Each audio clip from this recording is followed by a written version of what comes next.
is actually being factored in now, as we're doing 110%, not 105%. Now, I think those are probably a little bit suspect. What would you ask? Those percentages, because I think World of Warcraft works its percentages on a multiplicative model, not an addition model. I'd have to double check on that. I'm not 100% sure, and I'm not exactly sure how relevant it is for the new player. It's just something to think about. I really like the numbers in WoW. And the ability to understand what's going on with your character really sets World of Warcraft apart from the MMOs that came before it, where everything had to be researched. You know, you had to sort of look for page 32 in a forum to find out how much each weapon did, and even then you weren't exactly sure how much each point of strength increased your damage. And WoW, it's all here, it's all there. They tell you everything. And you can go as deep as you want to. You can get modifications that track how much damage you're doing. You can get modifications to tell you what your threat output is for tanks, so they know if they're going to be able to hold a boss's attention or not. I mean, you can get all sorts of things to help you out. You know, modding is sort of a big part of WoW, and it's something you should learn if you can. I'm going to do a video that's like a quick and dirty, you know, how to install mods. So this guy's sending us to Silverpine Forest already, and we've got one quest here, procedure complete. So do we have an item? Oh, my mouse is glitching out here. Hold on a second, guys. The joys of having a Mamba. Every once in a while my Mamba sort of poops out on me. Do we use his remains? I think we do it in front of the statue of Sylvanas. No? Maybe not. Clear our target, take a look, procedure complete. Alright, well, we'll resort to the lowest of the low. We will read the quest. So we have to speak to Shadow Priestess Malina. Here she is. Malia. What will you require? She's got kind of a bat staff. Just looks kind of cool. Right there. Remember, patience, discipline. Oh, she wants us to follow her, so we will. Notice how I walk a lot faster than the NPCs. Yeah, that'll become. I'm listening. I don't know if they've left any of the old style escort quests in the game,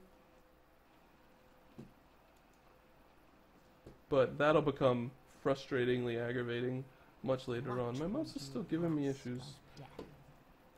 Oh, well, she does this. I'm gonna fiddle around with it.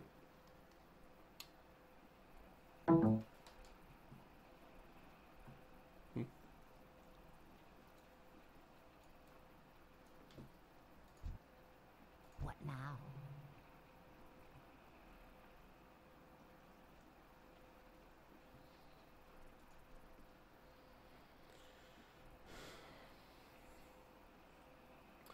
So she's doing something. I'm not really reading. I probably should be, but hopefully the text scrolling in WoW isn't too fast. I tend to be a fairly slow reader, especially if I'm auditorily reading. Oh, getting mind flayed. Oh, that's because these are enemies. So one thing you'll notice right away is that our animation for Bloodthirst changed. We do this super sweet backflip, which I'm not ashamed to admit is the reason I love the undead female, because she has easily the coolest the coolest animation for one of her abilities, which when you're staring at a character is button back for as long as you have to sort of master, quote unquote, master WoW, is definitely one of the benefits. So we have to go turn this in to Severus. I would be willing to vet. And see this skull right here? This is another thing. If a monster is clearly out of your reach, as in you cannot kill him, not necessarily you can't kill him, just that he's out of your level reach. His level will appear as a skull instead of, say, 14. So that guy is clearly beyond us in capacity. So these are two items we can't use. We're going to look for the one with the higher sell price. This one sells for 40 copper. This one sells for 43 copper. You know, it's a miser thing. It's obviously not vital, but I mean, it becomes very relevant later on in the game where, you know, items sell for several gold or more than several gold. So there's an orc riding on a wolf to show you what one of the many horde mounts looks like. Undeads get this nice little bony pony, and they get an undead warhorse. Holy cow, I just scared the crap out of myself. I thought I had been muted from when I sneezed. That would be so bad. Anyway, hopefully I'm not muted. In fact, I think I'm gonna go check that right now. I'll be back in a second. Crisis averted. So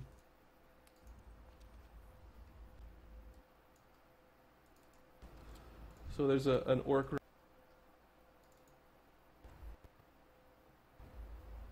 Hello and welcome back to Let's Play.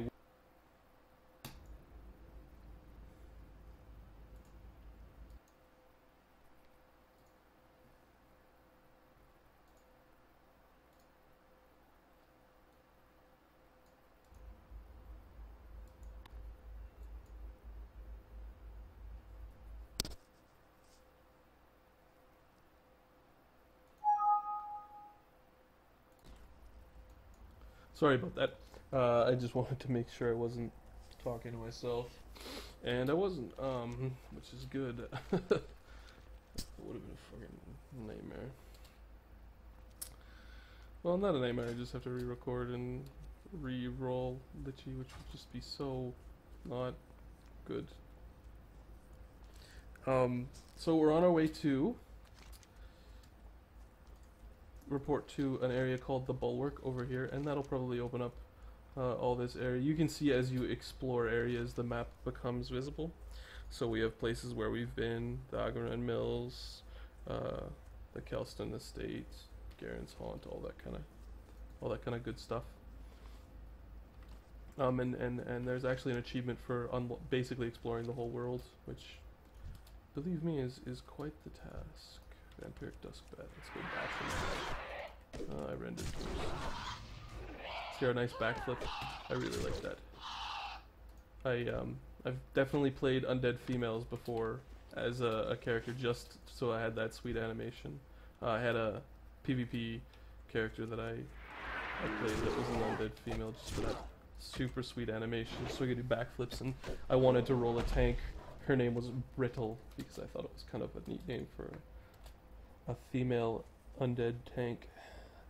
I don't always play female characters. I've played male characters before and all sorts of things. I had a dwarf death knight named Big Daddy, who was one of my more successful characters. He was sort of a beast right up until they patched out a bunch of things. Strangely enough, he was no longer a beast after that patch. So I didn't really want to play him anymore. Again, if you choose to grind as you go, as it were, which is kill monsters on the way, you'll probably notice that you're ahead of the quest levels, and have a little bit easier of a time with the quests. Whereas if you choose to be a little bit more like me, when I normally play and just ignore the monsters, then you'll find that you're a little bit underleveled. But if you stick to the quest lines and you be sort of a completionist, that is, you kill all the quests. If you grind while you level, and if you do the dungeons when you're allowed to, the dungeons all have pretty stringent level requirements. You know, it's always between +5 or -5 a certain level usually, and they're amazing. They're the best part about WoW, hands down. There is no contest. The dungeons are the game. This leveling and the flavor that the leveling does is quite nice, but the dungeons, forget about it. So normally what I would do when I got to a new space, if I saw there was a Batmaster, Bat Handler, I would go talk to them. But because this game thinks that I'm too stupid to do that on my own, apparently, not trying to rant, they do it automatically, which is fine, I guess. I'm not particularly going to use it. So here's our first run-in with an orcish vendor. We're going to sell some stuff to him. And notice how these guys here are yellow and not green like these guys. That's because these guys are part of the Argent Crusade. And I thought originally that I had got that wrong and they were the Argent Dawn, but it's possible that Blizzard has merged the Argent Dawn and the Argent Crusade into one faction. I'm not sure. Anyway, that's a kind of a inane digression. So we've got some quests to do here, which isn't surprising. That's essentially all there is to do in WoW until we can do dungeons. But what I was saying is these are the guys who are sort of fighting they were fighting the Scourge, which is the undead invasion, which is a different kind of undead that we are. It's a little confusing, very dramatic. And so we aren't happy with them yet because we haven't done anything for them. We haven't really proved that we're not bad to them yet, which is important. This right here is an undead. Never mind, I thought she was a troll. I'm apparently blind. This is a blood elf. A goofy little blood elf. Anub Edore Dalanas. He's wearing a huge sword, which elves really love to do, I guess. Oh, and this is a Halloween quest, and I'm not doing the Halloween quest. So we can talk to Provisioner Elder. We can make this in our home. It's usually within your best interest to mark your Hearthstone where you plan to be questing.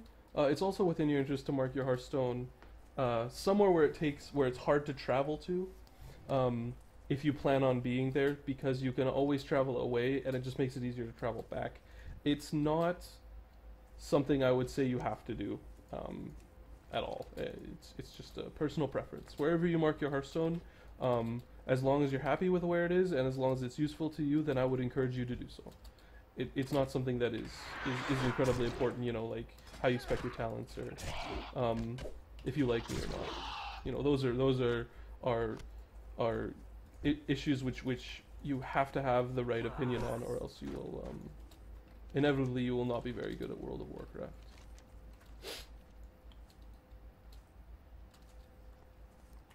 So there's supposed to be bears around here, and all I'm finding is dust paths. Oh, there's a bear. That's a bear right there. That's a bear right there. You know, it was a hell of a tank, Brett Favre.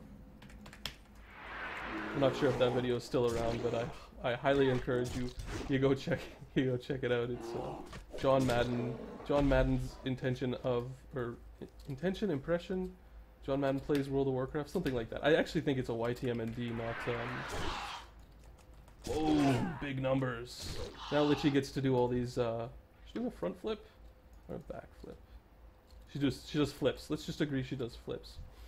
And of course the Plague Bruins are being stingy with their hides because they're everywhere. Like, they're so popular in this area that of course they're gonna drop their hides every death.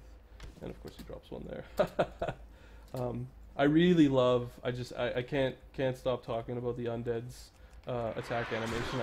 The female one, I think it's so cool. I think the males do the same one, but I'm not 100% sure. They might do something else. Some of the animations in the game are so unbelievably annoying. Like I played a gnome warrior for a long time, probably 4 years on the offshoot, and I cannot stand the gnome's one-handed animation. The one-handed and two-handed animations tend to be different, and the gnome one-handed animation, at least the gnome female one, I don't know if the males and females have the same animation. I think in some cases they do, in some cases they don't.